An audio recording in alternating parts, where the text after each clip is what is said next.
right, folks, welcome back to another episode of the BoomBastiC cast. And boy, do we have a fun one for you this afternoon, this evening. It's an evening, actually. You're hitting us around the 7:30 mark. Beautiful. Returning guest, one of our favorite people in the world, Tom Proctor, back on the show. You know what I mean? He's touring around some music. He just was popping up in Blue Ridge, doing it big. Really fun show. Cool movie, fun show, doing it big. Speculate at this point in time, there could be a little more Blue Ridge coming your way. This was a good chat. We talked about a lot of good things with Tom. It's always fun. We talk about some real stuff. You know what I mean? We talk about some fun stuff. We talk about the entertainment biz, the hustle, the struggles. You know what I mean? All the good stuff that the world has to offer of the entertainment variety. You know what I mean? Yeah.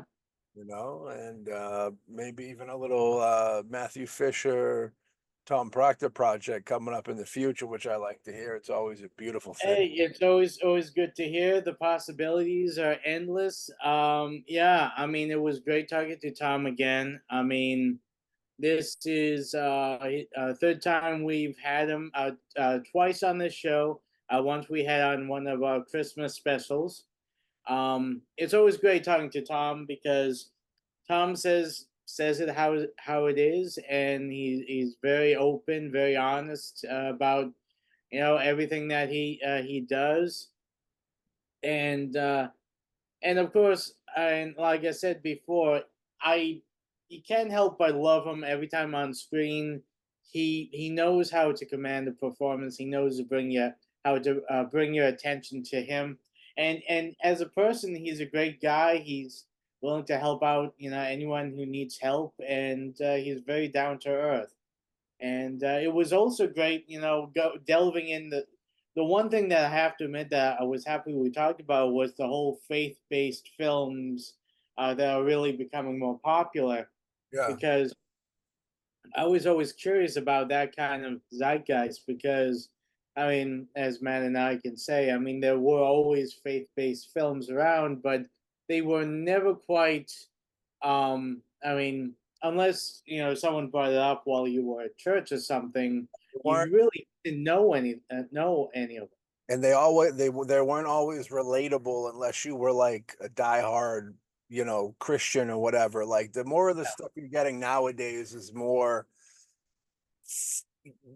friendly to people that don't even follow the religion, so to speak. Like he said, he's more of a fan of kind of how it's something he can play his grandkids, which is it's that's what it is. I was watching an interview recently with Rob Schneider, a future guest on the cast, and he was talking about Disney films nowadays, and he's like, we got to even watch Disney films before we let our grandkids see them, because like you don't even know what Disney's trying to pull. You know what I mean? What they're trying to throw out there in front of people.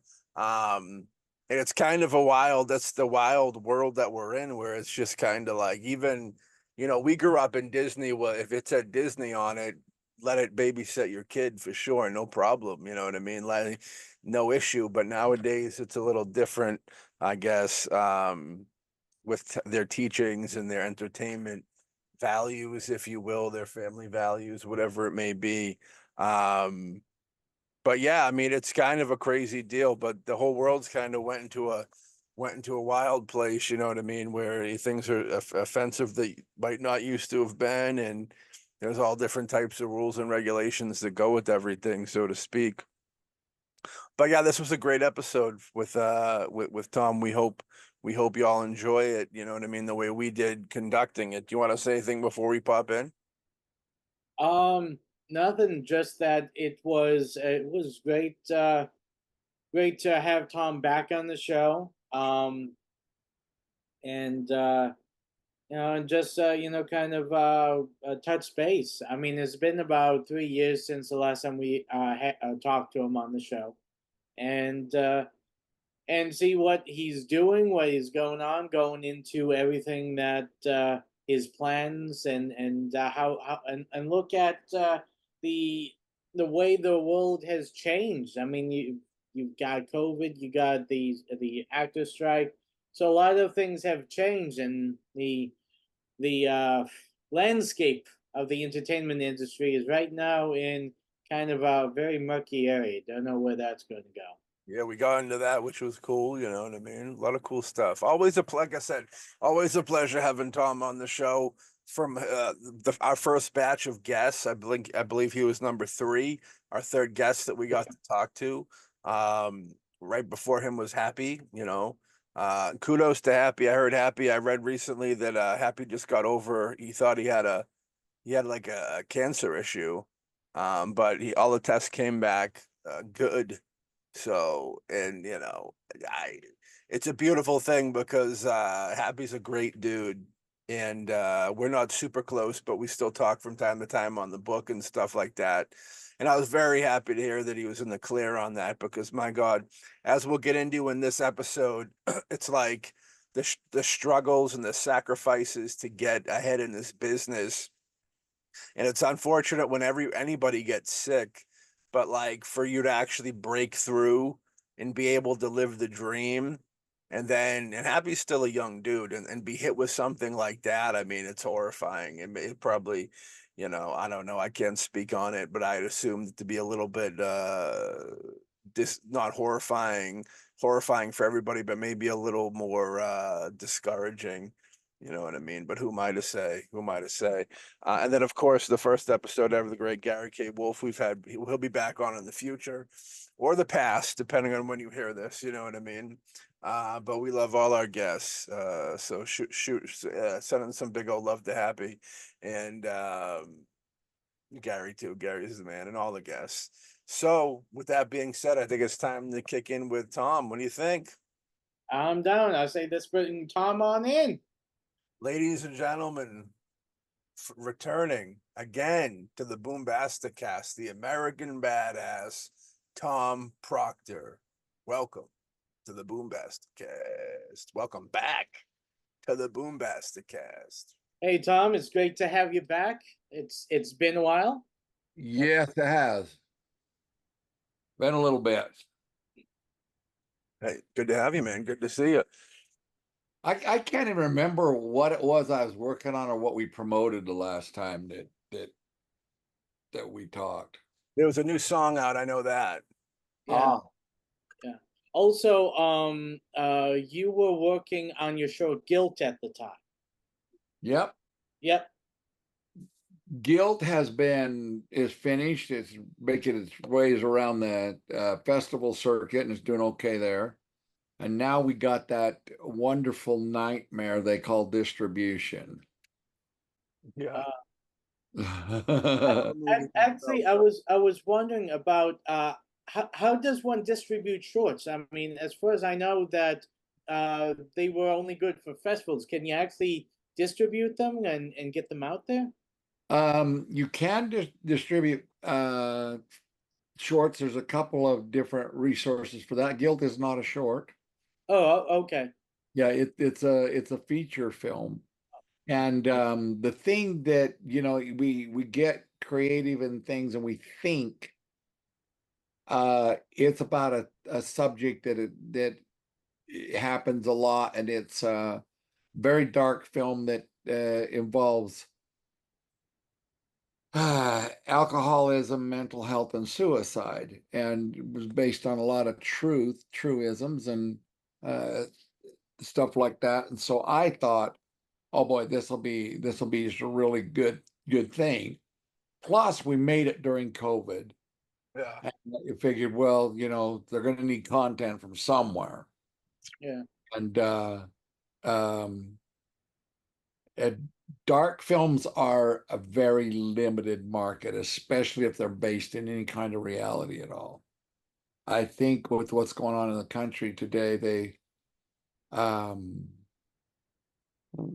want reality. Right. They want something that takes them clear away from that. Yeah.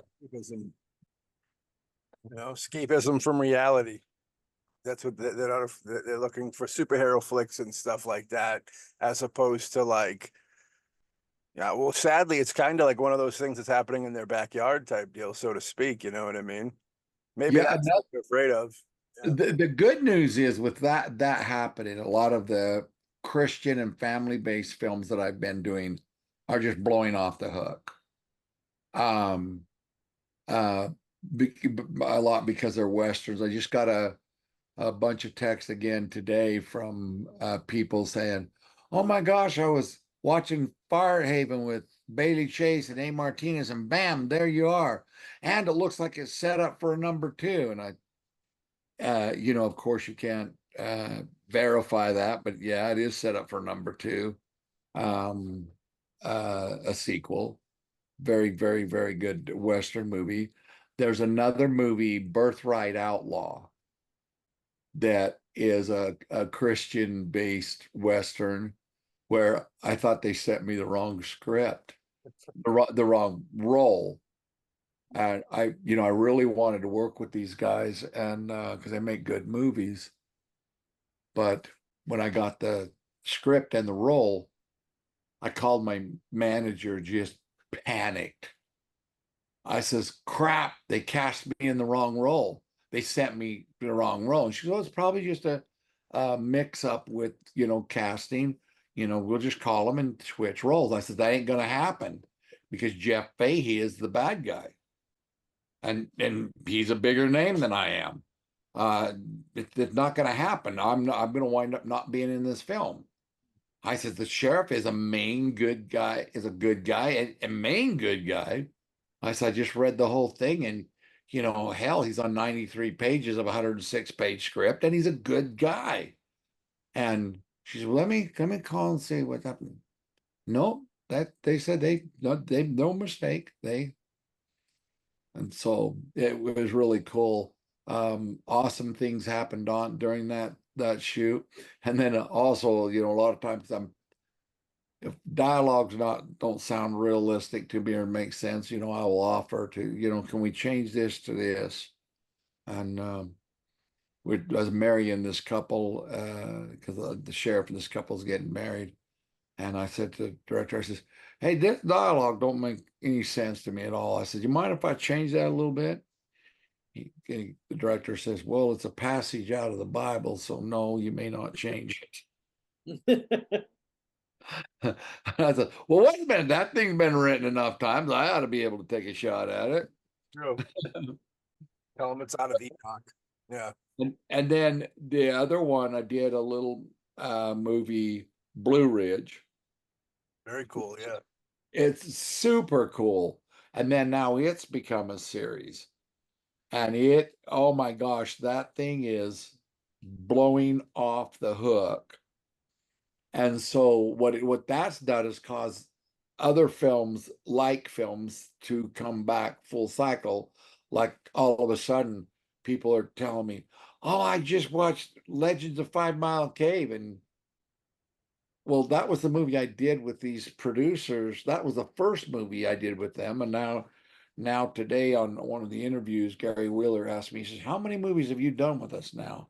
And I said, "Well, if you count the series, the entire series, as one movie, then we've done 6 together."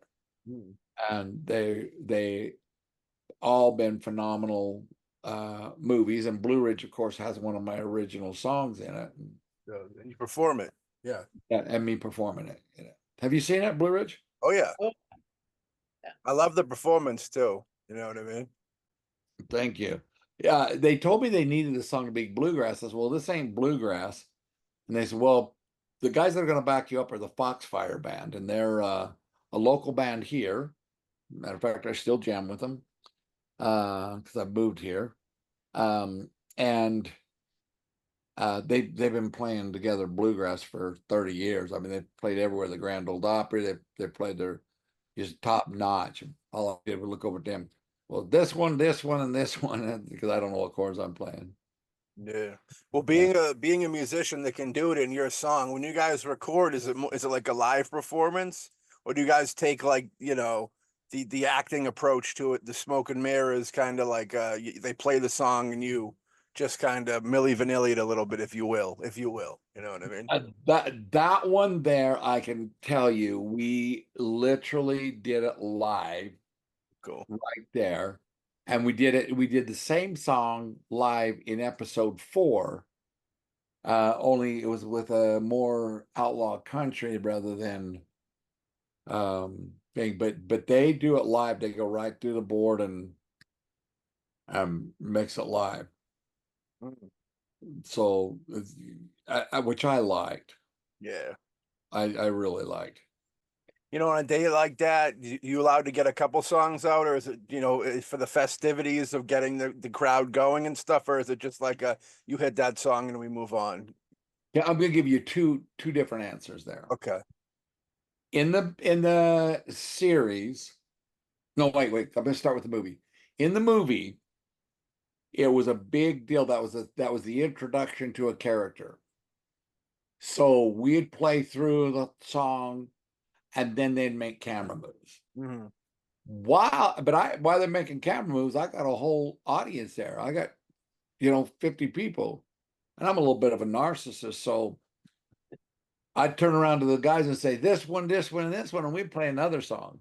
We literally put on a whole concert in between camera setups, always going back to that same song.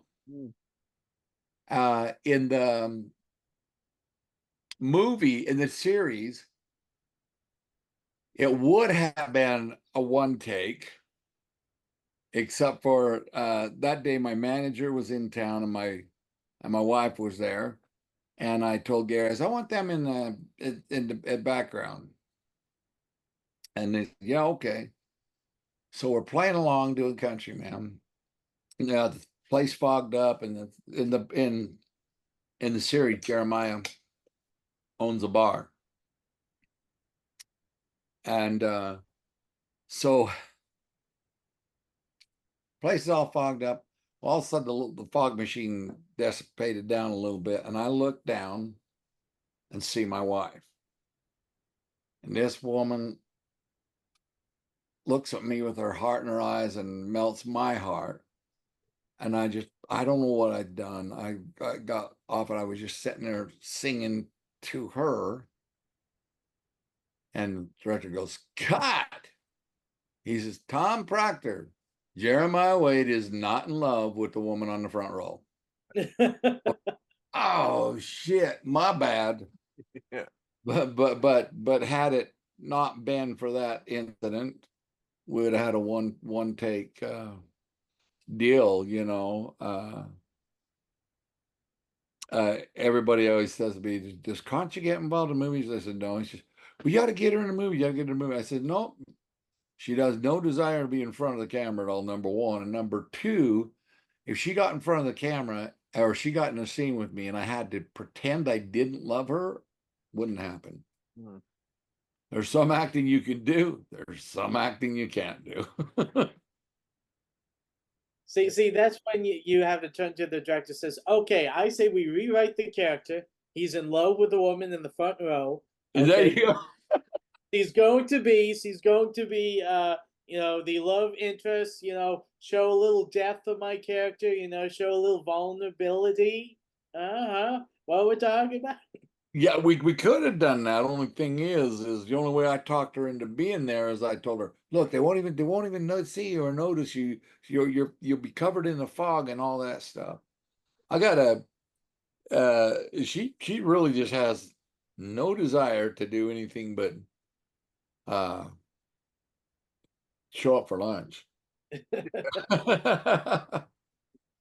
But she's been my driving force and very supportive, and I mean she had a full-on knee replacement and traveled with me all the way to Nashville and all over hell. So there's that. But anyway, all those are coming out, and I don't know if it's because of that or because of what, but the music is doing really well for me right now too. Good to hear. Yeah.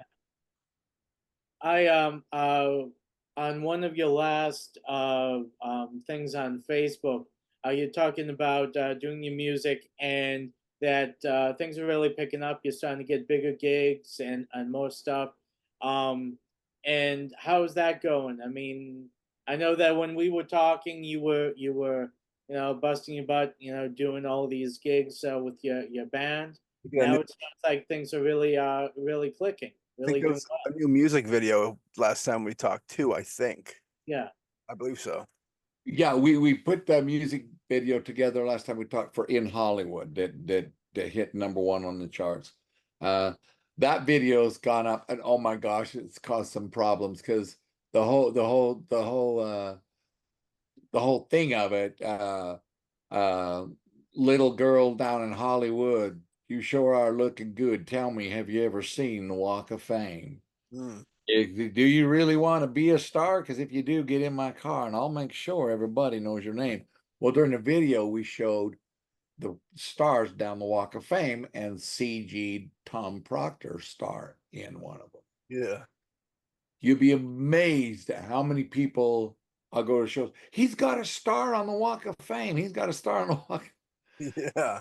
And I have to go, no, actually, I don't. I thought you were gonna say the Walk of Fame people had a problem with it because I believe you have to, whenever we see a big celebrity getting a star, I believe they have to pay for that. You know what I mean? Oh, yeah. And a bloody fortune. Yeah, it's big money. It's just like right now, I've had 6 songs hit #1 on the indie charts and the Euro charts.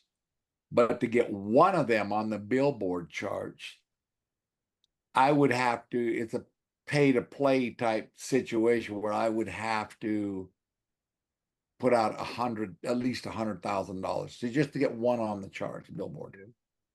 You need a campaign for it. You know what I mean? It really sucks that they've taken. It's not even a fair playing field anymore in the arts. I guess it hasn't been for quite some time. But like, yeah, it's really like it's how much money you got is how far they're willing to let you go type deal. You know? That's exactly right. But I'm perfectly okay with that. I'm at a point in my life where I love the crowds I'm playing for. I've got probably the best band in the country, and they're in Texas. I'm here in Georgia. I had a band here, and it's so bizarre because you're fighting script. I go just because, especially if I'll show up and do autograph signings and meet and greet, I can get $800 to $1,000 as a solo gig, even within an hour travel here. But trying to get 2,500 or even 1,500 for my full band is like pulling teeth. Yeah. And now all of a sudden, now a lot of these gigs are lined up for next year, but we had I had to switch bands. We had 4 gigs come up that were 13 grand each, but they were back on the West Coast, and I couldn't get a hold of my lead guitar player because, and we just couldn't accept the gig. They just wouldn't travel. They all had day jobs and don't want to travel. And Alexander, you know this more than anybody. People, especially actors in the movie industry, musicians that do that and hold down a job.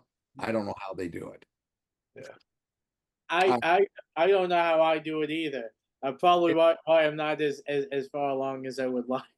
You're a Superman, Alex, and Yeah. you're doing pretty good for yourself, Alex. Don't you worry. It's insane. Because even a lot of the movies have gone through this pay to play type deal, and it's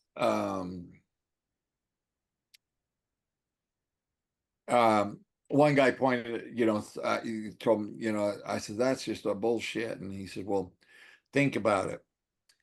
How much time and money and energy did you spend doing student films and whatever you could do to get your reel put together versus just buying your way into a movie? Now you got a reel. Sure. Something by professionals. And I think, well, actually, yeah, that's a shortcut. and cheaper, actually, in the long run. I spent first 9 years in Hollywood thinking it was how well you trained yourself, how much you knew, and how much your skills were. I didn't know it was how many days, knowing what days to show up at the Sky Bar and who to buy very expensive wine for. You got that right. That's Yeah. yeah. And I learned that the more expensive the wine is, shittier it tastes. There you go. So I think if I ever get desperate for a side job, I'm going to just piss in some grape juice and call it expensive wine. That's right.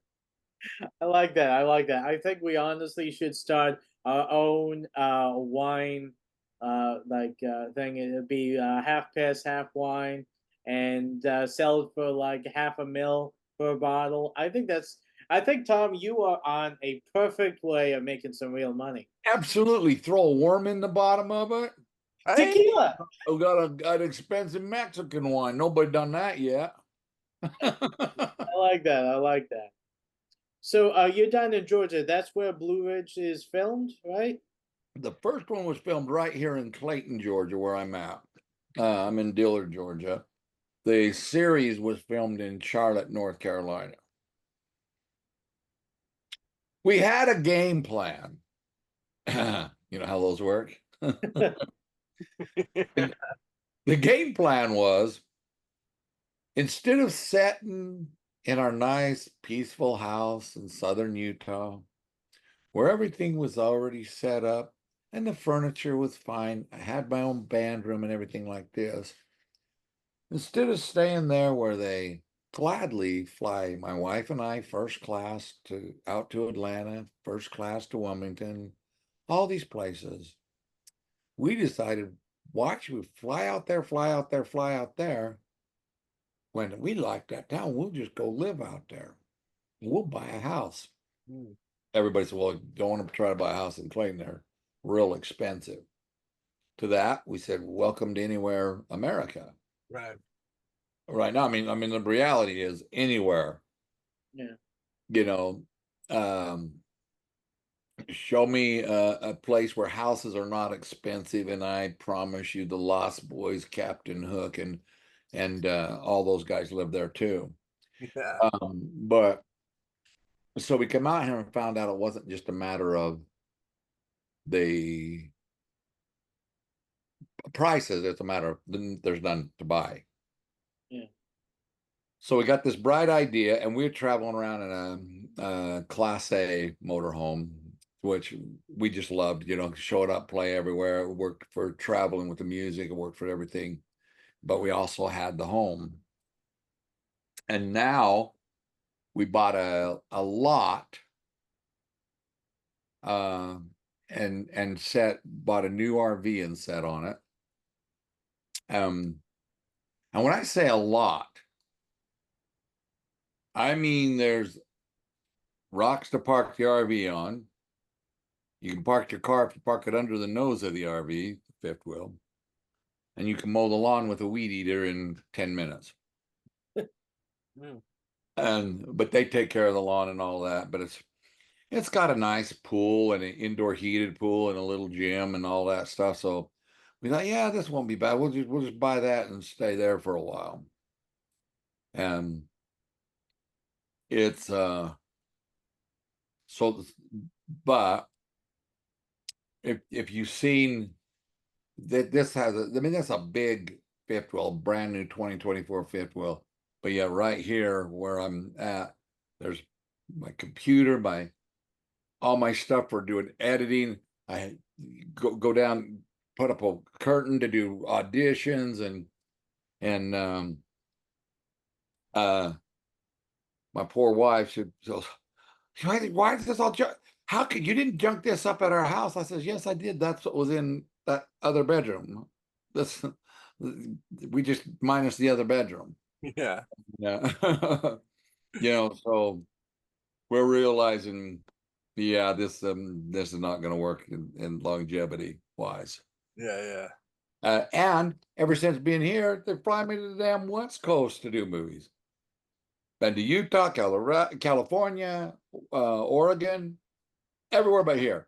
But now, in their defense, this has been during the strike and during everything else. The movie industry has been in the shitter through COVID and the strikes and everything else, and um, it's between a rock and a hard place for any actors. Yeah. So, I mean, since going through all this stuff with, like you said, COVID, the strike, everything, I mean, since you've been in the industry for a good stretch, what do you think I mean, just your feeling about the future of filmmaking and all that? Because I kind of think that Hollywood's kind of going to a point where they're going to, you know, just keep on making bigger and bigger, remakes and all that, and that the indies are going to have to kind of come in and pretty much bring in anything that's original or interesting. So I think that, especially since Hollywood's pushing the AI stuff, and that means also pushing out working actors and all that stuff, that there's going to leave a lot of people who aren't going to be able to find work in the industry. So they'll either have to find something else or gravitate more towards maybe the faith type movies or independent movies and kind of build up. Like the whole thing is, theater was the only thing before TV and all that, and now it's relegated to New York, the big Broadway shows and all that. So probably I'm just spitballing here. Maybe independents are going to kind of fall in the realm of theater where it's only going to be kind of a niche group, a niche, taking care of a niche audience. I wish I would really like nothing more than to tell you you're screwed in the head. I, and I know He does it all the time. I'm screwed in the head. I know, but I know because you're an actor, you would like me to tell you you're wrong also. Yeah. But because I'm not a lying piece of shit, I can't do that. The one part you're off on is Hollywood getting bigger and bigger. Okay. I've had two films that I was pinned on and on avails that canceled because they were big global one budgets. The day of those, a ton of those $200 million things where they film in 4 countries, history. Because even Hollywood has to make their money on it. Yeah. They really do. Here's what's so this is a sad time, and I don't know how to do this without, I mean,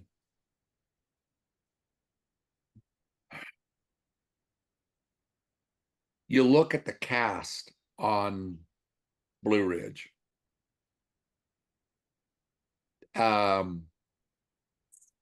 That was a cast that at one time would have quadrupled their budget. I mean, Bruce Boxleitner, A. Martinez. Look at Bailey Chase, and I've been across from Dermot Malloy, Neil McDonough on westerns and indie films. Usually in my career, the independent film, but like Legend of 5 Mile Cave, you came across the notable Baldwin, the notable this guy, but not the top dogs. Right. In the indie films, if that makes sense. Yeah. But now what you're coming across is these guys are in films that you would think, shit, what used to be their bumps. Literally, that used to be their bumps. I used to get, like, if I took a co-star role on a series, that would say that series might have a bigger role for me. It's the first of that series, but I agreed to do a co-star role, which would burn my face for that role. There'd be $6,000 to $10,000 extra in that for taking that role, because they know that might burn that bridge. That not happening anymore. That's the sad news. The good news is, just like you said, it opens the door wide open for the indies. And on the distribution end, people used to, you have to go to Netflix, you have to go to Stars, you have to go to HBO, you have to go to the theater to catch the big rivers of money flowing your way. The big rivers is what it's all about. Right. Now they're learning that Cowboy Way, INSP, Freebie, Doobie, Bleeby, and Doobadaba. These little streams, you get money coming in from enough of these streams, put all those streams together, and guess what? You have a river. Right. And regardless of what you see on the news and stuff, and we still live in a great country that is looking for entertainment that they can sit down with their families and watch. Now, that doesn't mean a bunch of Disney movies.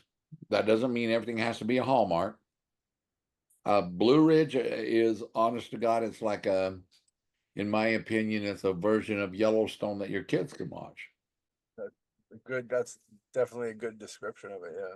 Yeah, and I mean, Jonathan Check, I think, I don't know how it's Check is how you say his name, I think. It's spelled Skeech or something, but it's, anyway, Jonathan really put his heart and soul in that. His fight scenes look like Jason Statham, Van Damme, and the sheriff Justin Weiss he plays. They, it's pretty phenomenal when you got these guys, doing that and putting the work into it. Yeah. Yeah, I mean, I love it when I was watching the one of the fight scenes. I think it was in the movie, and again, like you said, that I mean, the fight scene was good. It was believable, and honestly, better than a lot of the stuff that you see just on regular television and movies now. And another thing I liked about it was it wasn't too flashy, where you're fighting someone for like 20 minutes and all of that. Is quick and it's concise and it was Believable. believable. Yeah. So I mean, I really liked that. I thought that was a nice change of pace. Yeah. Yeah. There's been a gigantic boom in like the faith-based films over the last maybe 5 or 10 years. What do you why not why, I guess, but like what do you think brought out that on? Because I feel like you could go back 10 years, 15 years to make a faith-based film was like almost bad for business. But nowadays there's an audience there. You think it's because worldwide things are so bleak, people are looking for that positive faith thing, or what do you think that is? I'll tell you, you're absolutely correct. As a matter of fact, my agent in LA had told me, Tom, you got to quit doing these Christian movies. Yeah. They're not, in my opinion, they're faith-based and family films. But she says, because people are going to think that you're a Christian. That's your whole thing, is that you're a Christian actor.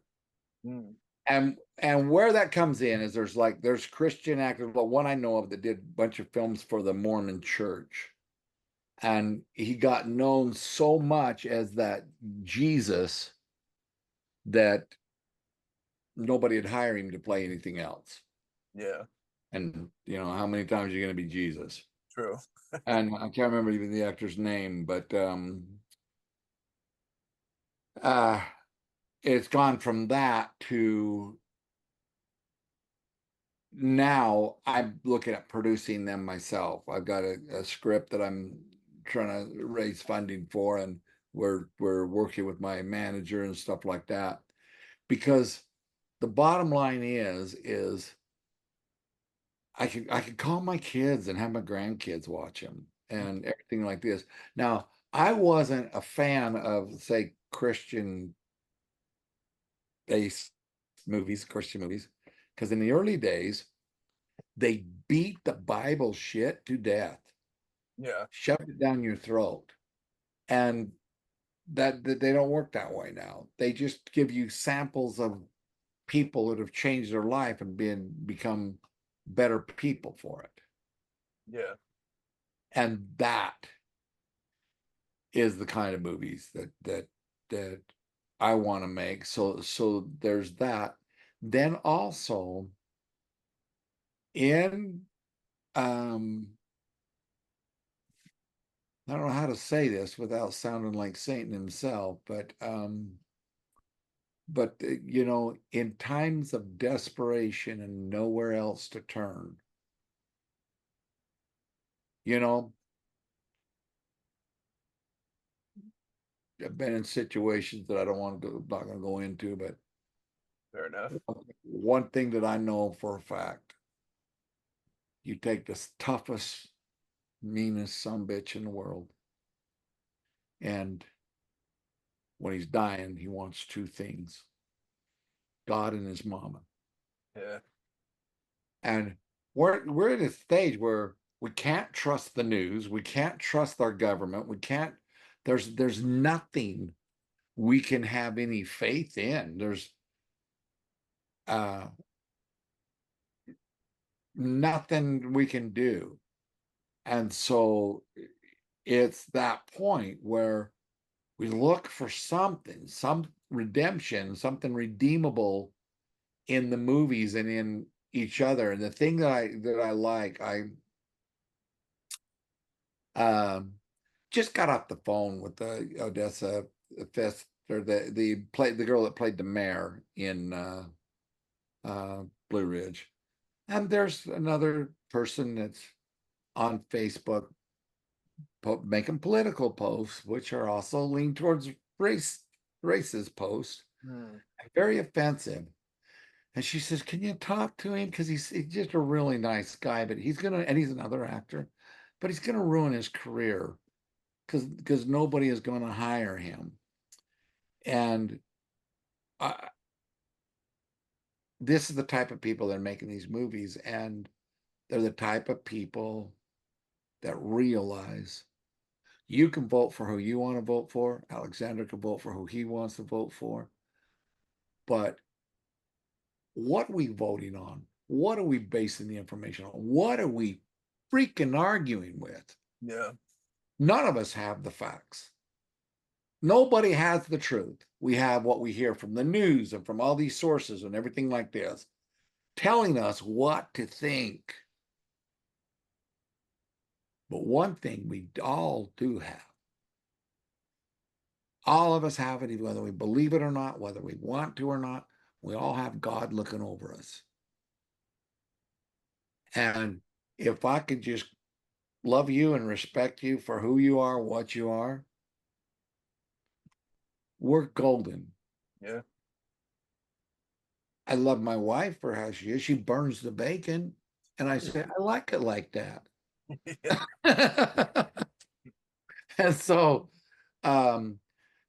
that's what we really have. And when it boils down to it, you know, if you want to listen to something, you know, and post about it, listen to God and post about that. Yeah. Because he's not going to steer you one side or another. And the news is, and other people are, and I've seen everything from good bands to brothers and sisters breaking up over political stances. Horrifying. Yeah. Yeah, they're having a fight. defending somebody what don't even know their damn name. Yeah. Somebody don't even know your daily problems. And yet you're going to cut off your family member or your friend because he thinks a different person is better for that job. Yeah, it's like the great divide of our era, you know what I mean? People were gonna look back and go, do you believe how crazy people got over people that don't even care about them? How many people have ruined relationships, you know, kids, parents, siblings, you know, just friendships. I mean, it's like it's nuts. And the political thing is bananas. You know, for an artist, you know, I whenever I see somebody going hardcore, like pushing their like an actor, musician, whatever. Maybe a musician's a little more. I'd give them the green card for it because they're expressing themselves the way they do with their music. Where actors and filmmakers and stuff, it's more of a collaborative thing. Like that actor you were talking about, I don't name him or anything, but like he might be hurting his career, but he also hurts the projects he goes on because there's certain people they're gonna tie up his beliefs into whatever he does. You know what I mean? Which is troublesome. Like there's an actor, like the dude who plays Terrifier, we'll say Art the Clown. Very, very like if you don't believe what I believe, you're an idiot all over social media, and it's like, why be that way? Why divide your audience? You know, it's like it's kind of a crazy thing. They feel it's an ego thing, I think. I don't know. No, what's got to happen is we got to undivide this country. Yeah. And I'm going to do this without saying who it is. You put in mind right now the person that you're going to vote for. Hmm. Alec, you put in mind the person you're going to vote for. And I want you to think about where you got the information that based that decision. And I want you to think of the fact that millions and millions of dollars went out to getting that information into you. And the power of false information is as such to the point, you know, the Vietnam vets got no recognition. They didn't have a place or nothing until after Rambo came out. Right. Then all of a sudden, after Rambo came out, played by somebody who'd never been in the military, Yeah. written by somebody who don't know what it is, might have stepped in it once.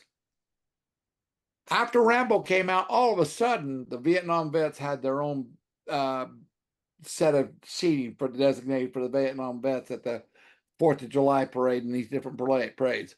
All of a sudden, the Vietnam vets got this recognition that maybe we did something wrong there. Yeah. Off of a movie, not off of facts, off of a movie, because the movie glorified the facts. Where the facts of what our veterans are going through is just too ugly to watch. It's too damn ugly. Nobody want to watch that. Right. What you're getting right now on both sides is a glorified version of some kind of almost truth, but sideways, sort of. And we're going to fight each other over that. Right. Because the bottom line is, when it comes right down to it, is I look at the presidency like a little bit like I look at the HOA in this park. Bought into this park, there wasn't an HOA. Then they sold out and there was an HOA. All of a sudden, they said, I can't go down by the pool of the pavilion and play loud music. I can't play music in the park, amplified. Yet last night, or even at my trailer, I got a cease and desist letter. But last night, a bunch of people come and say, hey, will you play music on our lot? Will you come down at our lot and play music? I said, if I do, you'll get in trouble. Let's go down to the pavilion down here at the pool. And we sat down there. We abided by the rules. But we played music from 7 o'clock till 10. Everybody's sitting in there having a beer. putting up a fire, and one of the workers from the RV park that's supposed to tell us can't do that, came in with firewood from the RV park and put it in the fireplace. Hmm. Community. And it's a matter of the worst thing we can do. On both sides, I think everybody will agree we don't really want the government controlling us. Right. The only way they can is to separate us off. I tell the story like this. You got one side is a big old polar bear, big, impressive, full of fangs and claws, also a carnivore that eats man. The other side is a big old Kodiak, weighing in at an average of 1,800 pounds, claws, teeth, also a carnivore that eats man.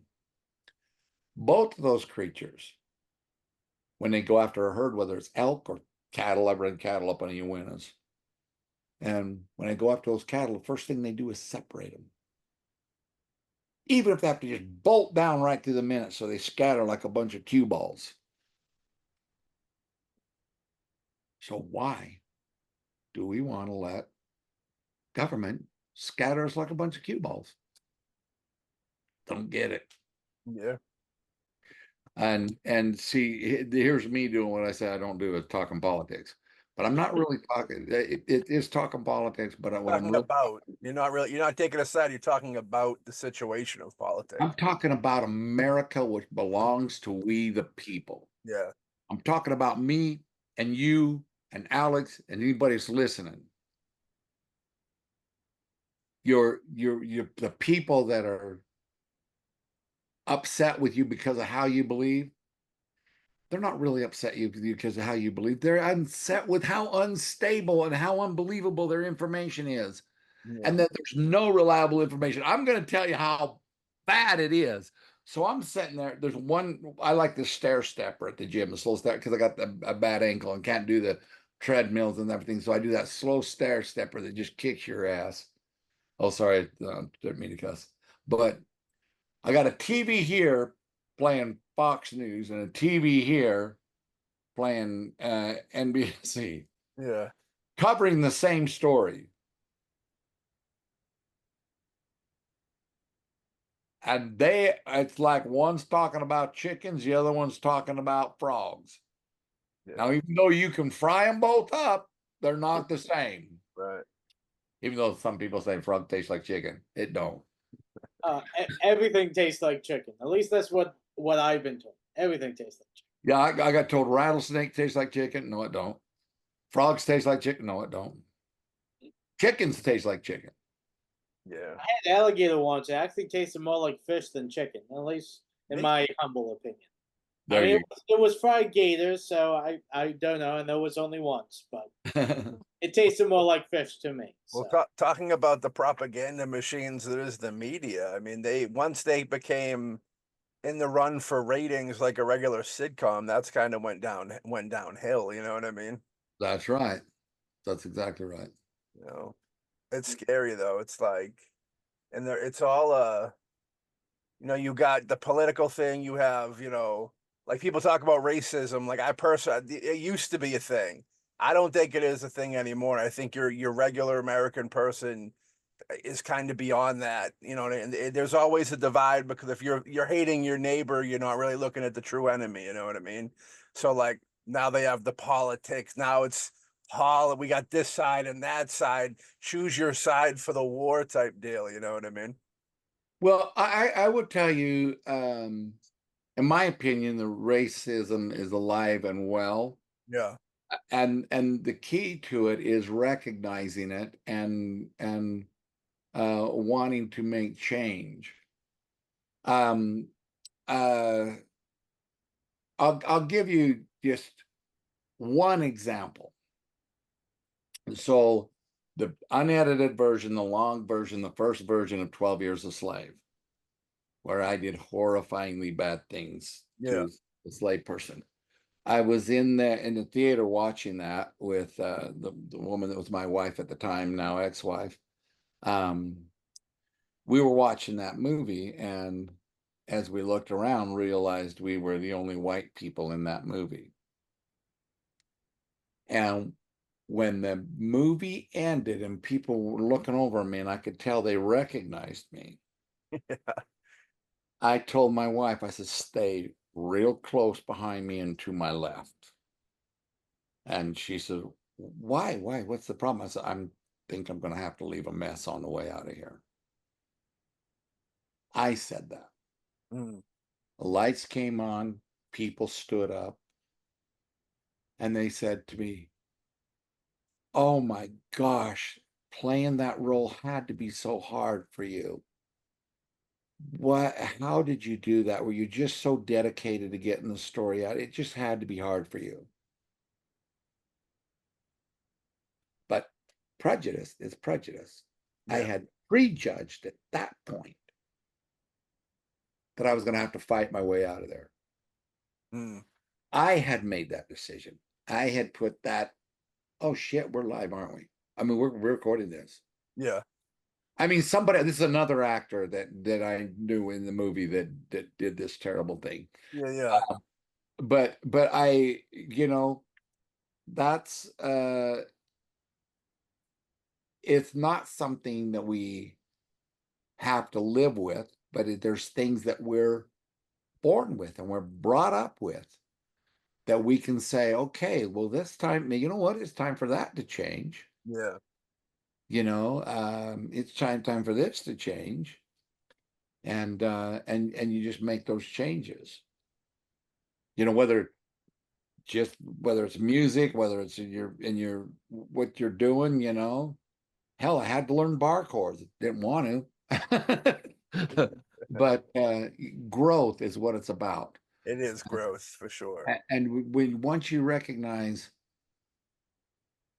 that we're all in the same boat, we're all in the same world, and we're like that little fish on Nemo where we just keep on swimming, trying to make it somewhere. Right. Dory was the name on that. Yeah. But I was really put out with myself to realize, because I've told everybody I'm not racist, I just play one on TV.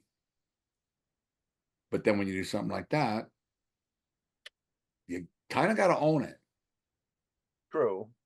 You know, you can't really be blamed, I guess, because there are crazy people out there that can't decipher the difference between reality and entertainment. So That's for all you know, somebody in there could have been crazy enough to be like try and do something wild. So I wouldn't be too hard on yourself. No. Well, one of the things I want to go back to what you said earlier about how, Rambo comes in and then, everyone started looking at Vietnam vets differently and all that. I think it's kind of probably artistic job as artists to, because as you said, you have a lot of disinformation out there. You have a lot of different various viewpoints. Everyone's arguing about that, and of course, making the world a more of a hazardous and questionable place. That's why you probably didn't know how someone's going to react, because luckily someone reacted normally and was able to talk rationally about the situation, because they know that you're playing a character on TV. There are those who just can't see you and be like, that's Tom Proctor. He's an actor. This is this character that he's played. They're different people. That he's portraying this character, but doesn't mean that he is that character. And I think, especially nowadays, I really do think that the only way to combat that kind of viewpoint is to try to offset it with, when you have the negative stereotypes, negative emotions, and all that, try to put a little positivity in it with more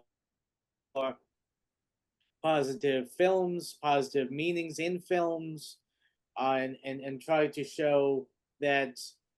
And I know that people love the Marvel movies. I love them too, where you have like, and it's trying to give you this escapism.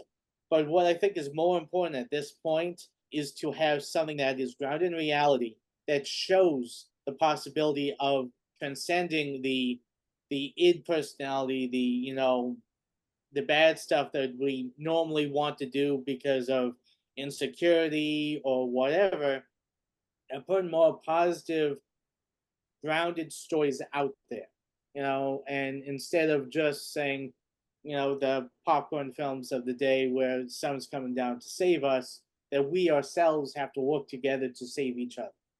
But the one thing that, and I don't want to separate race or anything, but here's a reality that as a white male, you have to understand, and it took having a gay son to have me understand how much persecution they go through. But you have to understand there is a lot of the black community takes some crap that we don't from this same community. Yeah. It happens. It's unfortunately real. Yeah. I didn't think it was, because I grew up in a town in Utah where there were no black people. None. Zero. I'd never seen a black man until I went in the military. But also in that area that where we grew up, it was a heavy Mormon community, and the Mormon girls were told that if they married a black man, they couldn't get into the celestial kingdom. They couldn't go through the temple. Black men could not hold the priesthood. Openly, that was openly said. There was a lot of things like that. So, but we didn't go through that. We didn't go through this in our time. Yeah. They did. So that might, if that crowd had decided, there's going to be shit because I played a very bad person in the movie, it's on me to represent well America and try to meet that with kindness. Of course, it's also on me to get my wife out safely. Right. So I would try to meet that with as much kindness as I could. Sure. And that's all it is. It's just a matter of people take a minute, look around, and try to understand their side, everybody's side. They don't have to agree with you to be lovable. Like I said, my wife burns the bacon. Yeah. We're all major sin, and I still love yeah. Rambo's popped up a few times in this conversation, and I know that, Tom, you're a big advocate on mental health. That's like the first movie that I can really think of that dove into the mental health issue. Can anybody think of another one, or is that kind of it? One Flew Over the Cuckoo's Nest. No. Yeah, that's a great example for sure. I'm surprised you beat Alex. He loves that movie. Yeah, that's in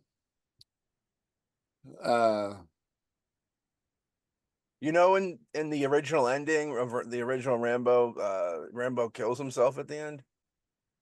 I did not know that. Yeah, there's an alternate ending where he shoots himself. Yeah. Yeah, actually, the first movie, Rambo, is actually based on the book, and the ending is that Rambo kills himself because he can't go on any farther, and he actually, I think he forces his commander to actually do it. And the fact was, from what I read, saw in interviews and read, Sylvester Stallone actually championed against that ending because he says, I did not want to do it and give people who goes through post-traumatic stress disorder looking at the death answer is the only way out. Yeah. And Deep. so Yeah. that's why he said that Rambo had to live at the end of that movie. So that's now there's like Rambo 9 or 10 or 18. Yeah. That's what we had to live. yeah. I was gonna say, yeah. But see, this is Cycles. one of the things that I love so much about the series Blue Ridge. It deals with all these issues. It deals with the racism. It deals with the judging someone for their books for their cover. It deals with family and the importance of family, the things that make America great and a better place. Yeah. You know, it just really does.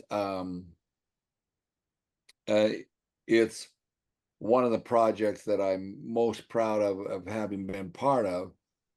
But and I would like to just really encourage people to look at that in life.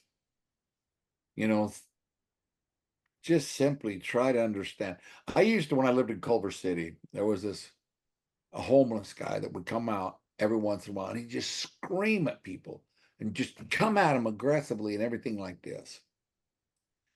Well, I have a little problem with low blood sugar and stuff, and I get cranky and you know, if I don't eat something. And so I would go over there with a ham and cheese sandwich, a banana, and a glass of orange juice, and cross my fingers that he would drink the orange juice first. Because I don't know what it is about orange juice. It works for me. It fixes blood sugar instantly. Yeah. Now I've learned, okay, I'm feeling mean for no apparent reason, and I better grab something and orange juice and stuff like this will be a good idea. I've never went the insulin route or anything like that, but I would take that over to him, and he would cuss me out as I set it down on the corner. And I said, just do the orange juice first. Then after a while, he'd drink the orange juice, and then he'd calm down and eat the sandwich. And then he'd eat the banana. And then he's standing on the corner, nice and calm, with his sign of, you know, please help, need food. Yeah. The supposedly you're only supposed to eat half a banana. Have you ever heard that? I have heard that. Yeah, I had a diabetes scare a couple years back, so I know about the orange juice and stuff like that. I used to always keep orange juice on me. But yeah, the half of it, they say if you eat a full banana, you're eating too much banana. I know, but how do you give a homeless guy half a banana? You know what I'm saying? Where You got to do the what is it, Lady and the Tramp? You eat half and he eats half. Oh, oh, just give it a banana circumcision. There you go. there you go. But that's why those fried bananas were bad for Elvis. I think he had too much bananas. Yeah. That's cool. Yeah, it's the homeless get a bad rap too. They're all assumed to be alcoholics and drug addicts, and some of them are just kind of down on their luck and fucking it all piles up on you. And next thing you know, there's plenty of them out there that are drinking and drugging, but like, and you almost don't blame them because it's just like it's just a fucking rough hand. You know what I mean? But Well, yeah, I'm going to give you a story, and this is a true story. We managed some apartments there in Culver City, and I would walk down to the gym and every day, and I would see this guy, and they were building construction. They had the deal was you had to build businesses and so many apartments above them type deal, and range parking and all this stuff. And I'd see this guy working construction. And at that time, I know construction workers, you know, he seemed to be either a carpenter or something, but even a laborer on a construction set is making $24 an hour at that time. And well, I guess they make that at McDonald's now.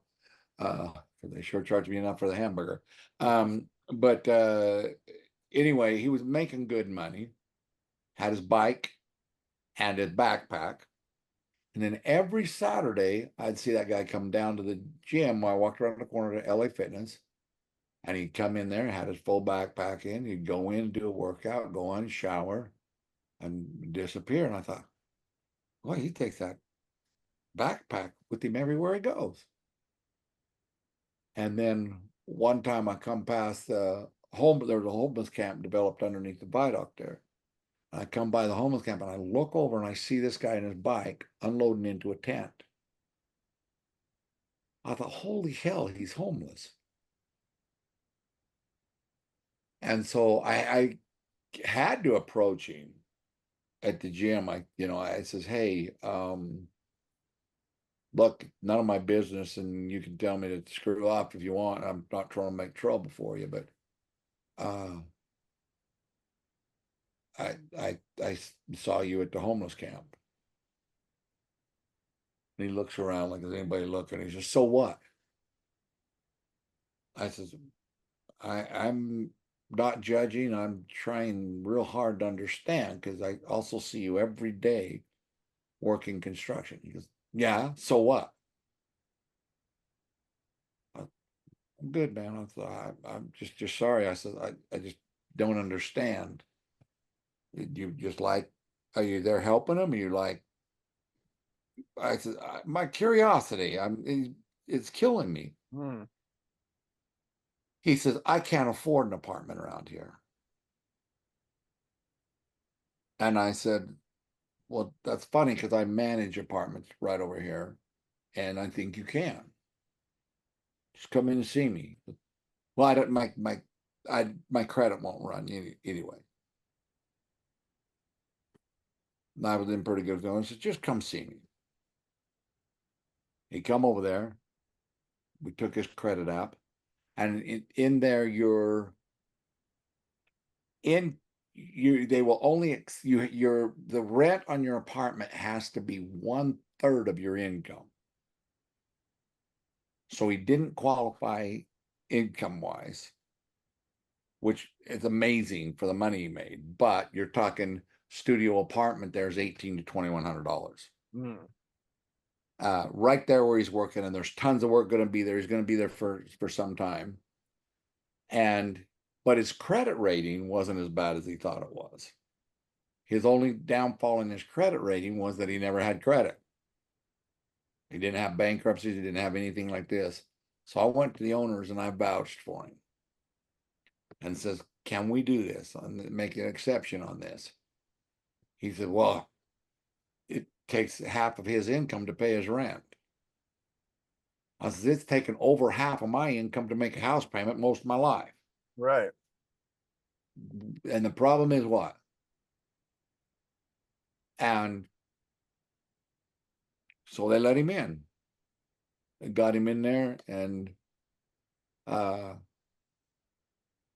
years later, every time our maintenance people got overloaded, we'd just say, hey, is this something up your alley? Oh yeah, I can do that. Yeah. But he had no drug problem, no nothing. He just couldn't afford to live in the buildings he was building. Hmm. I know California. You're talking about Culver City over there. That was California. I know right now they have like a horrendous like homeless situation going over there, and like Oh, you it's way worse. That's why I left. That's yeah, that's what's great. the what do you think you equate that to? I mean, is it the cost of living? Is it like so many people in the entertainment world, and when the strike happened and people they couldn't afford their places anymore? I mean, if you got to if you for if $2,000 a month is just like a third, like a fourth or whatever, what quarter of your pay, dude, like I don't see a lot of people being able to kind of afford that unless it's like you're blessed with money to come into the situation beforehand. You can't. And a gallon of milk's the only thing more expensive than gasoline. Jeez. Um, uh, um, right after COVID, okay, so I had the apartment there was one of the safest, nicest areas in there. Hmm. But we were patrolled by Culver City Police and Sony Studios security because it's we're right across from Sony Studios, Yeah. and there was literally no homeless there in that area. It wasn't a problem. Then Sony shut down for COVID. They pulled back police funding or whatever, and it just started going crazy. And there are so many, when me and a buddy of mine went and talked to a lot of the homeless, we had this thing going one at a time where we try to get one homeless guy not homeless and give him jobs in his newspaper, Century City News, and we found out one of the guys there was one of the best grip electrical guys on the planet. And some of them had come there to get into entertainment. One guy I know of moved there from Kentucky to get in the entertainment business and wound up home, make it as a movie star. And they come there with about 6 months funding to get in the movie business, and it turns to hell in a handbasket on it. It's not a 6-month program. I've been at it 35 years. Right. And it was actually last month that somebody finally accused me of being an overnight success. Seriously, this guy says, well, we all can't be overnight success. I said, Jeez. really? You want to talk to me that way? Yeah. That was a long overnight, 35 years. I have yet to have a 35-year overnight success. Yep, that's what I've been, 35 years, and now I'm an overnight success. I really am, in my opinion, very successful. I don't have to worry about where my next work's coming from. I got things coming in, and my music's doing well. And my wife still stays with me, so I'm good. But they get this idea, and that they're gonna make it when COVID shut down everything. The strike has had to be even harder and everything like this. I'll never forget, I was teaching acting classes at Central Studios, and one of my acting students had come in from, I think, Kansas. And he was in the acting class and everything like that. I did not know he was living in his car. He'd go to the gym and shower, and he had the niftiest little setup where he had a hard coat hanger across the back seat where he'd hang his clothes, his folded clothes sat on the back seat, a nice chest there, and one in the trunk for food that he needed. And one night he calls me up, and he says, I didn't know who else to call, man. He says, the police just impounded my car. His license plates ran up. He said, the police just impounded my car. And I had to call somebody. I didn't do it. I said, well, look, I got a blow up mattress. You can stay at my place, for a little bit, and we'll figure it out. They let him unload his stuff out of the car, then impounded the car, which he didn't have the money to get out of impound.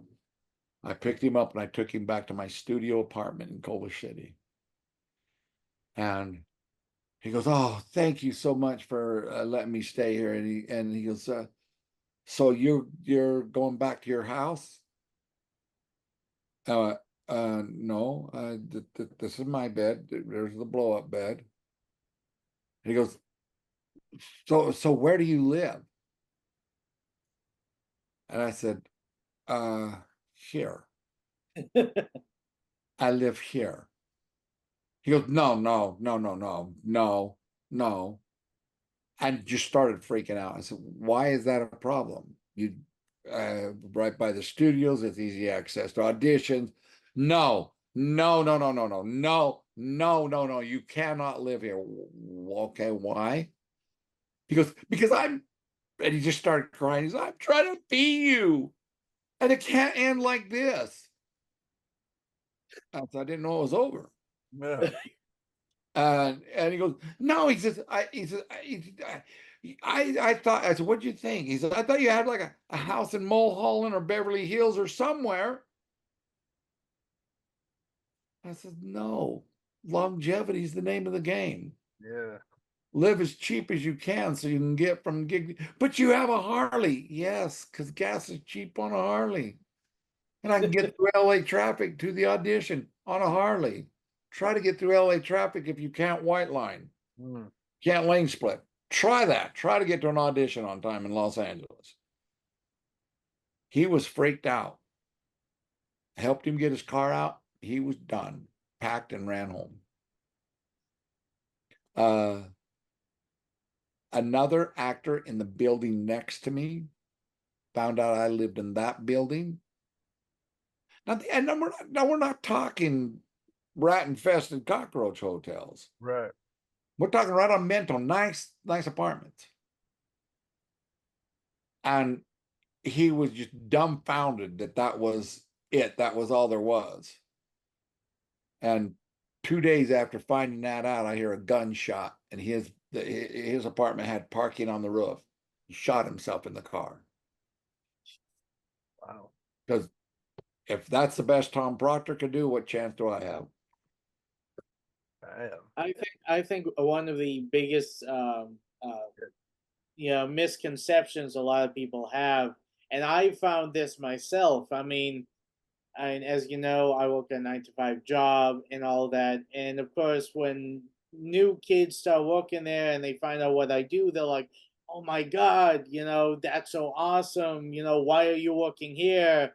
Why aren't you in California?" And all that. I'm like, because I don't have enough money to move. I barely make enough money to do these trips and go to these other places, and and and the fact is that a lot of people they're like, well, I want to be an actor too. I'm like, no, you don't. You honestly don't want to be an actor. You want to be the person who walks down the red carpet.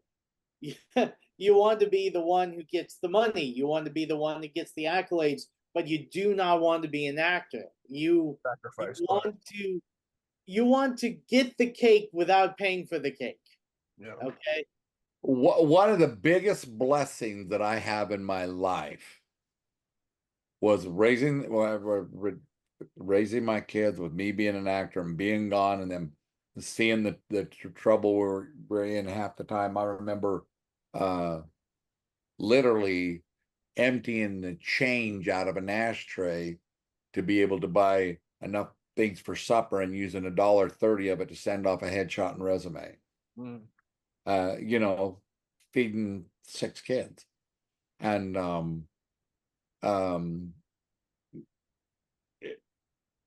one of the things that thrills me more than life, I think, thank you God, none of my kids wanted to be actors.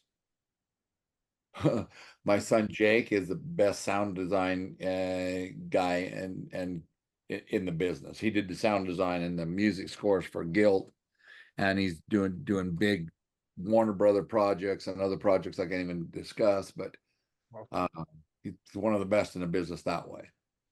And I think, yes, because the illusion of what it is when you're an actor is just that. It's an illusion. Now, I can't say that too loud because my wife's just in the other room, and she's with me for my money. She told me she's only using me for my money, and I said I'm okay with that. But if she finds out I ain't got any, you'll hear that door slam. No, actually, she's quite aware of it, and she's been very, very supportive. And you get where your funds go down and your credit cards go up, and then a movie comes in, and you take your credit cards down and your funds go up, and then nothing comes in, and the funds go down, and the credit card bill goes up. Yeah, it's tough. In a fast lane. That's what it is. Yeah. Yeah, I don't think enough people know about the sacrifices, and for every one person that makes it, there's 1,000 people that aren't making it. You know what I mean? Well, there was another gentleman that wanted to interview actor who had made their living solely in entertainment. And when he contacted me, he goes, if you have really made your entire living, including when you had a family, on strictly the entertainment industry, you're one of a kind. I've searched far and wide to find another one that's done that.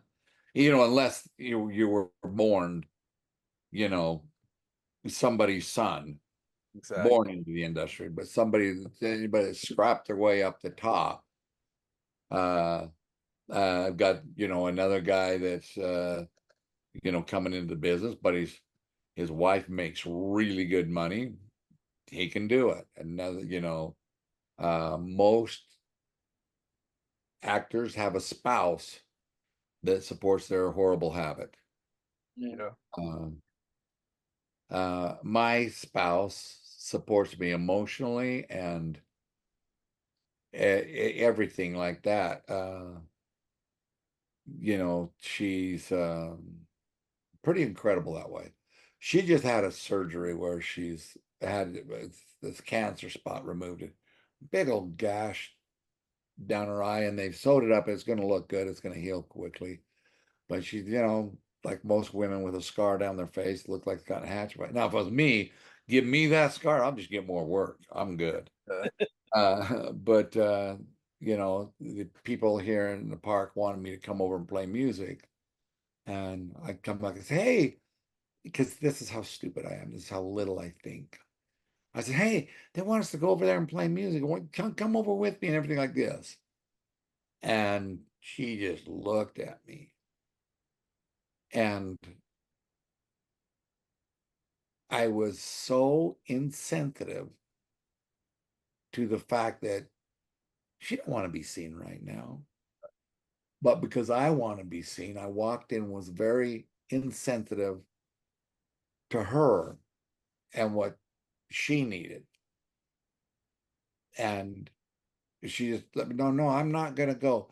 You need to go do that. That's what makes you happy. You need to go play. You need to go do that. And still not catching all the clues, I went over and played and everything like that. And it was wonderful. And these people had no idea of the movies I've done and everything like that. And hell, I made more in tips than, even though I kept telling them, no, I'm good, you know, than what I usually do at a gig. They were just so appreciative of the music. And I came back, and on the way back, for some reason, I kind of realized, you know what? You really weren't that sensitive to what Concha must have been feeling. See, so this is where, once again, I feel like, I play a racist white guy, and sometimes I do racist shit. I play a bad guy, and sometimes I do bad shit. But when I come in and when we got up this morning,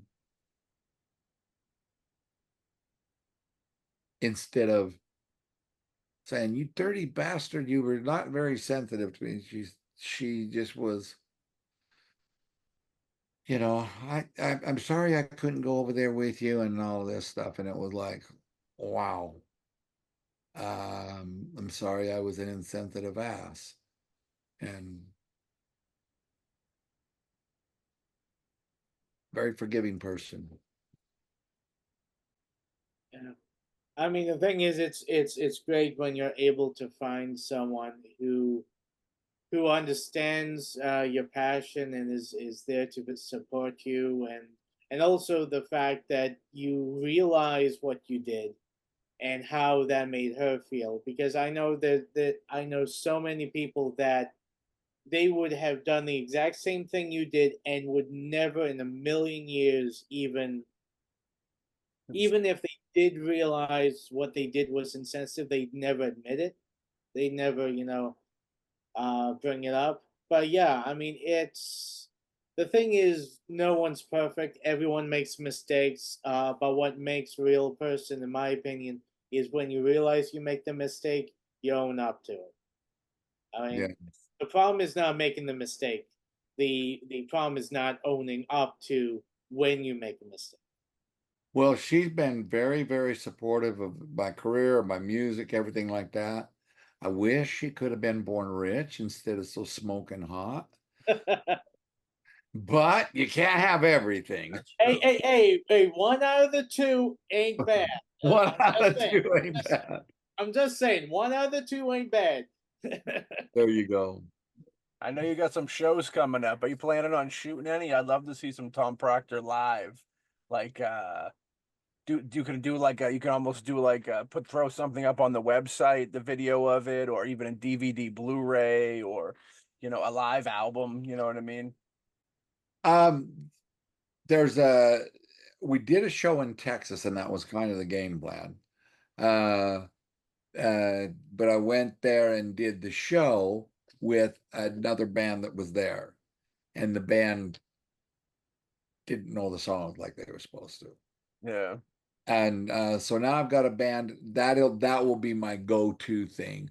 You're going to see a lot more posts on YouTube because even when I'm traveling, I'm sharing my thoughts, YouTube and TikTok and things like that. I'm trying to really build the following up. I got a lot of great shows coming up next year.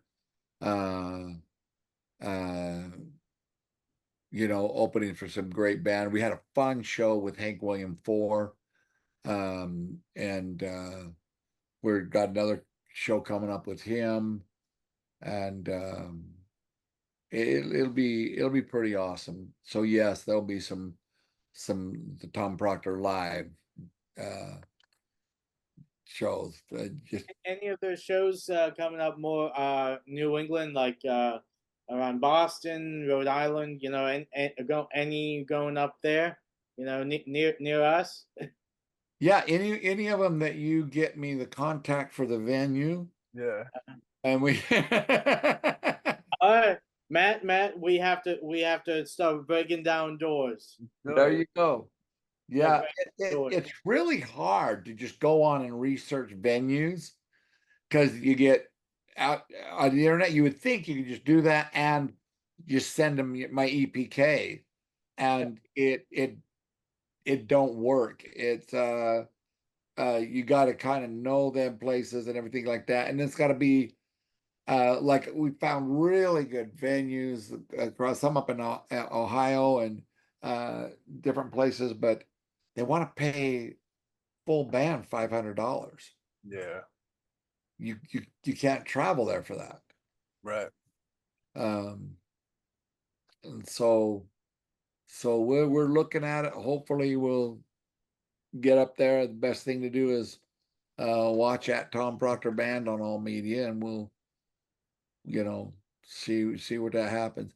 Right now, we're starting to book for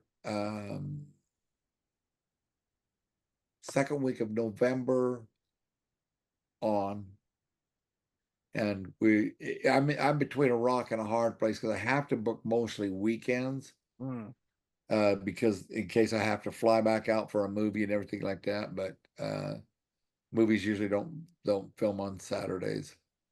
Yeah. Occasionally I'll take a Thursday, Friday, Saturday gig, and but it's got to pay enough to be worth it if I have to turn down a film. Yeah, I mean, it's good that you address that money thing, because you'll talk to people that are just fans of music, and when you're not coming to their city, they almost feel like you're saying, you're giving them, like, you're judging, you're like, you don't want to go there, where it's the reality of the way it goes is the promoter has to book the group to come in and pay them to travel and perform. It's not the artist not wanting to go to an area, you know what I mean? They need the right people to kind of set it up. Yeah. Well, especially there's no area I don't want to go to. Right.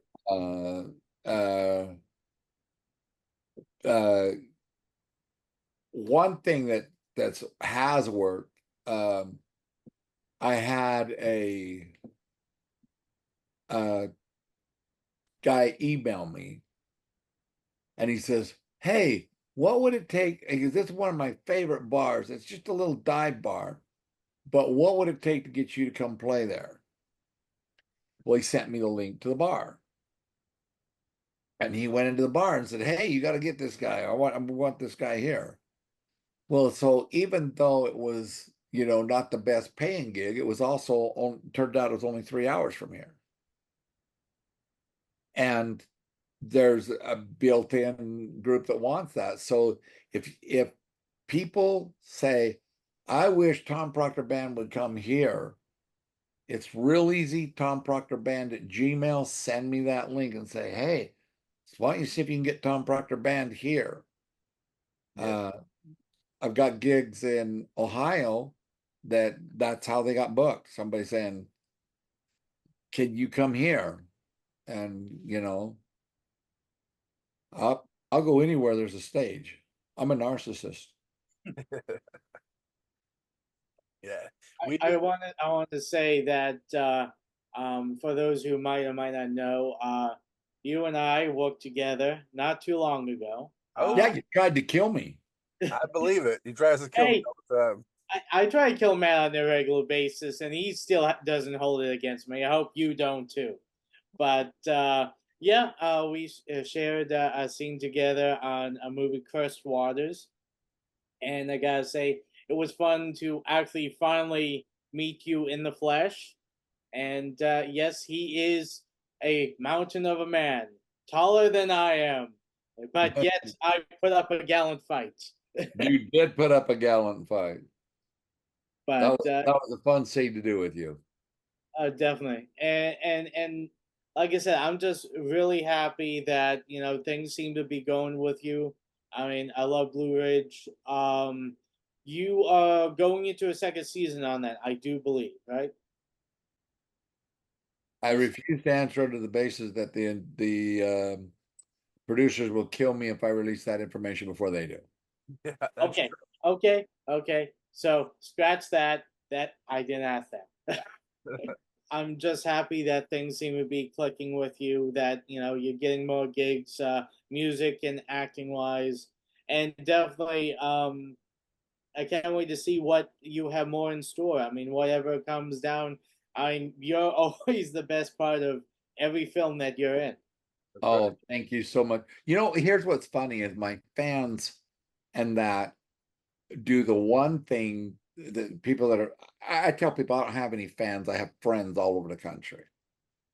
Some I haven't met yet. And I can prove that by the fact that as I've traveled with my music and went place to place, that I will hit literally, people will tell me, I'm going down the 70 and I'm headed from Tennessee to this thing, and people will say, hey, I'm right off this exit and I've got a place for you to crash and we'll even put up a barbecue.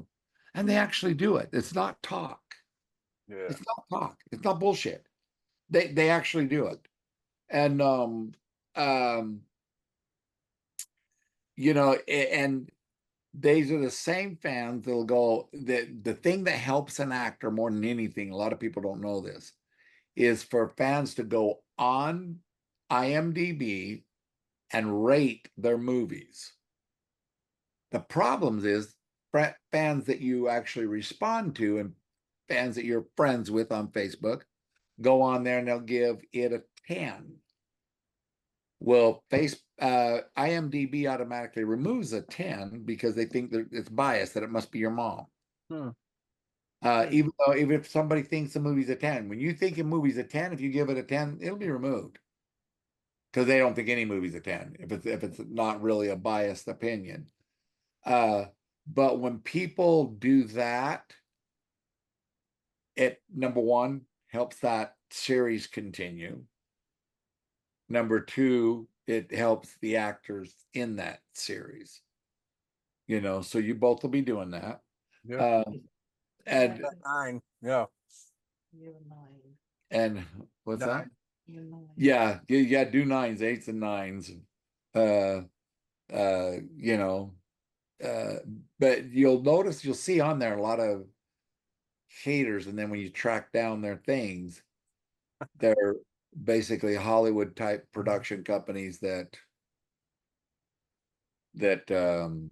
don't like the family friendly Christian. They're people that are really there are people out there are just against faith-based or family films. And Yeah, for sure. They've been, there's always been talk of, the Hollywood's elite being somewhat satanic. So I wouldn't be surprised. But it's just a money thing. I think that the bigger films are hurting so much that these independents really threaten them. You know what I mean?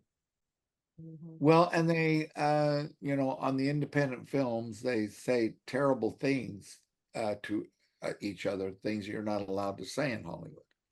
They say terrible things to each other, like they'll walk past each other on set and say, well, God bless you. Yeah. And no one gets offended. Yeah, it's true. You know.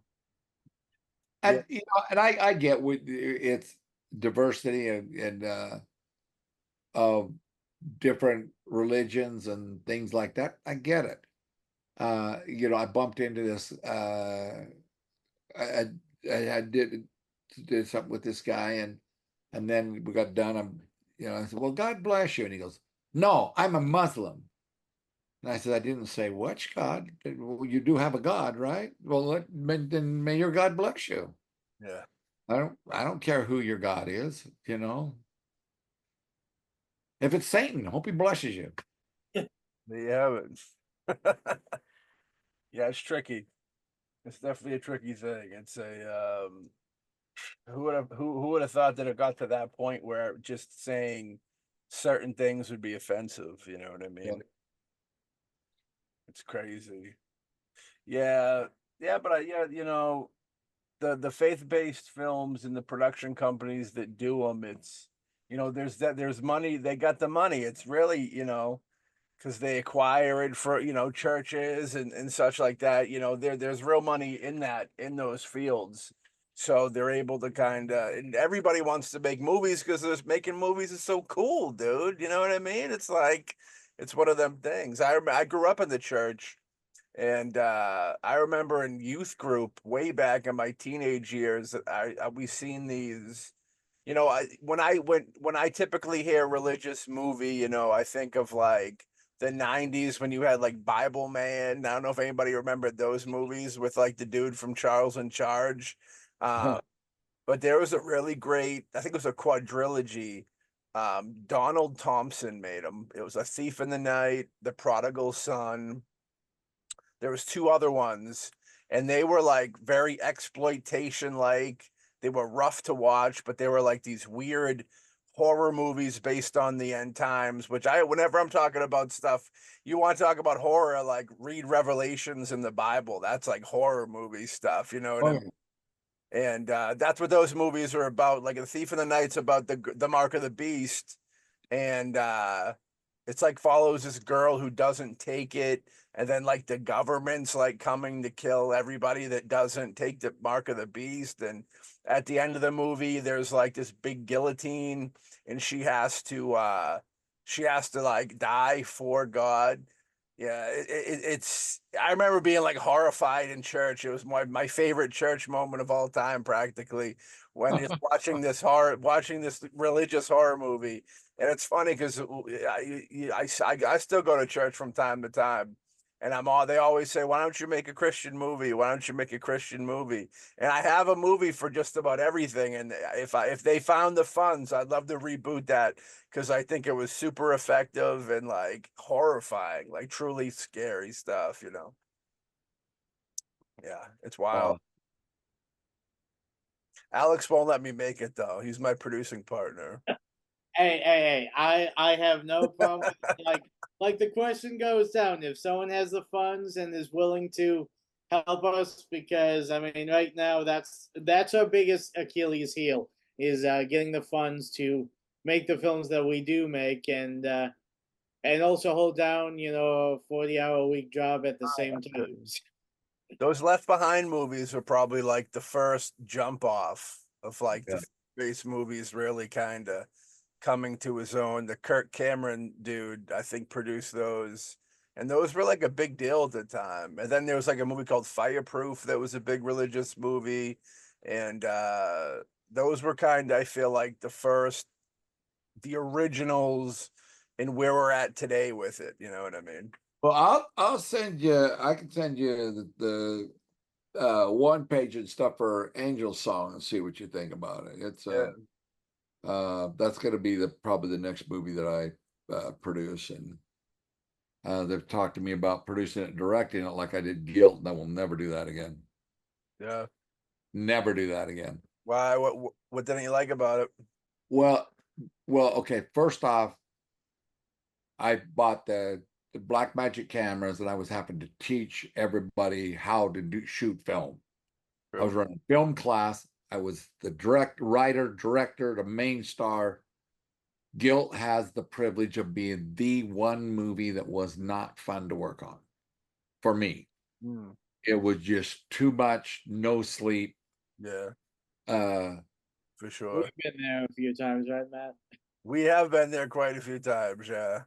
yeah, in an Angel Song, the main role is written by me for me, so somebody else will be directing that damn thing.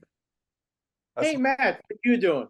I'm down. My mother's greatest wish. She prays every day that I'll make a Christian movie. I'm definitely open to it. Yeah, There we go. Let's do it. let's do it, man. Sign me up.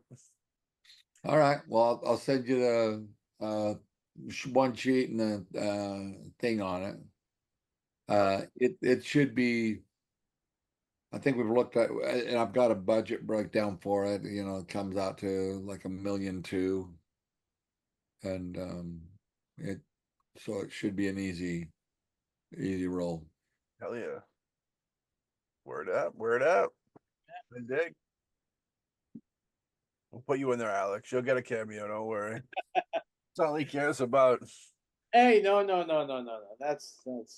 I'll be the misguided misfan. Good man. Hell yeah. Yeah. I dig. I dig. Cool. Yeah, Alex has got a good look and for a lot of different roles. His look is actually more versatile than mine. All right, gentlemen. Well, thank you so much. I appreciate you. We appreciate you and your time. We send our love and hailing power to the wife, you know, with what happened, and all good things, blessings to both of you over there, eh? You too. God bless you. All right, God bless you too, man. Okay, take care. All right, bye-bye. Bye-bye. All right, folks, that was like I told you at the beginning, we're going on a journey with Tom, and always a pleasure, always fun, always interesting stuff. You know, I love talking to all our guests, but when we have Tom on, there's something you just kick up your feet and you just have like a chat with like somebody that you've known for 20 years. You know what I mean? It's always a pleasure to have him on the show. We talked about a whole bunch of things from the struggle, you know, to the California situation with the homelessness. You know, Tom ain't afraid to go there and put himself out there. You know what I mean? Talking about the theater situation. You know, I think that when you play somebody who's hating in a fictional form as an actor, you know, you're playing a character that is hating on a group of people, and then you find yourself in a room full of those people watching the film. I think it's definitely a common thing that you could go, well, maybe if somebody takes this the wrong way, or somebody feels like, you know, there's no difference between fiction and reality, and now I got a problem on my hands. I think it's a sign of how good of a dude he is to even be able to kind of take ownership of that situation. But I think he's being a little too hard on himself. I think that in a situation, you got to be thinking, you know, about what the possibilities of a situation could be. And it doesn't matter what race or anything you are. You know, he could have been, you know, it could have been a bunch of you know, white folks in the theater, and he was playing a character that was hating on white folks, and you still would have that same worry of like, well, what if one of these people are crazy enough to not be able to tell a difference between reality and fiction? And now me and my wife, you know, what you got to worry about, your main objective in a situation like that would be protect yourself and your loved ones. So I don't think it was bad news that he kind of thought that way. You know what I mean? If you're in a theater and you're just in a theater watching a movie and you're like, I think I might have to fight to get out of here. You know what I mean? Then yeah, maybe there's something to it. But when they're watching you on a 30 by 30 screen in front of them being a horrible person towards their people, then I think there's probably rightfully reason to go, maybe something could break off at this point. But I don't, you know, it is what it is. It's one of those things. Rambo did not kill himself for a reason. He wanted to bring peace to the earth. John Rambo's a good man. I was glad that we could hit Tom with that fun fact that he didn't know about Rambo. You know, very dark tale, and it'd be interesting. At first, I was like, Sly Stallone's being a good-hearted dude, being like, yo, this is the deal, and then sequels. He was getting real deep, but I think it was sequels. Well, I mean, it's I mean, the thing is, which is always the case with a lot of. I mean, Rambo the movie originally was only planned for that one movie. I mean, it was kind of like the same thing with Rocky. He wasn't planning on doing how many Rocky movies. He made a good story, and the fact is, people fell in love with his Rocky character, fell in love with his Rambo character, and then of course I mean, in my humble opinion, nothing against Sylvester Stallone, but doing those multiple, sequels, in my opinion, diminished the character. If they just kept it as Rambo 1 and Rocky 1, I think that it in my humble opinion, I think it would have been great just leaving those things as standalone movies and not, um, especially Rambo. I mean, Rocky, you can argue that there were some good, follow ups and all that to Rocky, but my opinion, Rambo, after the first one, I think it really went off the deep end because if you remember, a big Right. thing about Rambo is how many people did he kill in the first movie? Goose egg. None. Yeah. Technically, you can argue one He hurt some because people. there was a deputy on a helicopter. He tossed a rock to get him away from getting shot, hit the helicopter. The helicopter moved, and the deputy fell to his death. So you can argue he killed one guy. He But landed what? he landed on some homeless people's tents. He was all right. He didn't quite die. But yeah, it's those fictional worlds. It's like I'm with you. The standalone single film leaves more of an impression or an impact as opposed to dipping back into that world and the more regular human they become to you, and then the more human they are, the more I don't know, not the more regular, I guess. More you. It's like you just looking in the mirror as opposed to looking into a movie screen at that point. But yeah, for sure. Um, doing it big now, doing it big. So yeah, that was a great episode, if I do say so myself. We hope everybody else out there liked it. And heck yeah, maybe we got a little Mathew Fisher, Tom Proctor, Alexander Hauck collaboration coming up in the future. I'm definitely down. Sign me up. And don't worry, I would cast Alexander Hauck in there doing it big. Contractually, I'm not allowed to do a film without Alex. I've signed that contract. We signed it in something that we're not supposed to talk about. Yeah, and well, yeah, I guess so. But yeah, dude, now Hawk would be there. Hawk's in all my movies because he's a master. He's a master actor. You know what I mean? I think Alex cut out when he goes to edit this, you might find a little Easter egg in there of that might make him smile.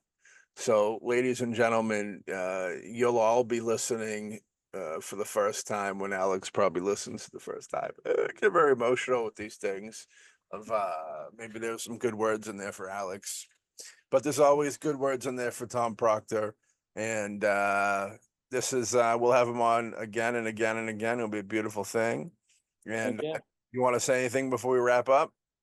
Nothing other than it's great having Tom back. It's great seeing that he has a lot of good stuff that he's working on and his plans for the future. And definitely, I mean, we love having him on, and we can't wait to have him back on again. Booyakasha, legendary status. So with that being said, we hope you all enjoyed this. If you did, if you're listening, go listen to more. If you're listening, go watch the YouTube page, for crying out loud. If you're at BoomBastic Media, if you're watching the YouTube page, go check out that BoomBastic streaming Patreon page where you could have listened to this episode weeks ago. That's right. You said it's premiering now. The episode said premiering now, but wait, there's more. You could be watching it ahead of time. You could go back in the past or back into the future, however you want to play it. And you could be a time traveler if you go to the BoomBastic Patreon page. But we love everybody just giving us their attention for a little bit, once a month, a couple times a month. It's a beautiful thing. We appreciate all of y'all. Much love. And we'll catch y'all on the next episode of the BoomBasticCAST. Peace.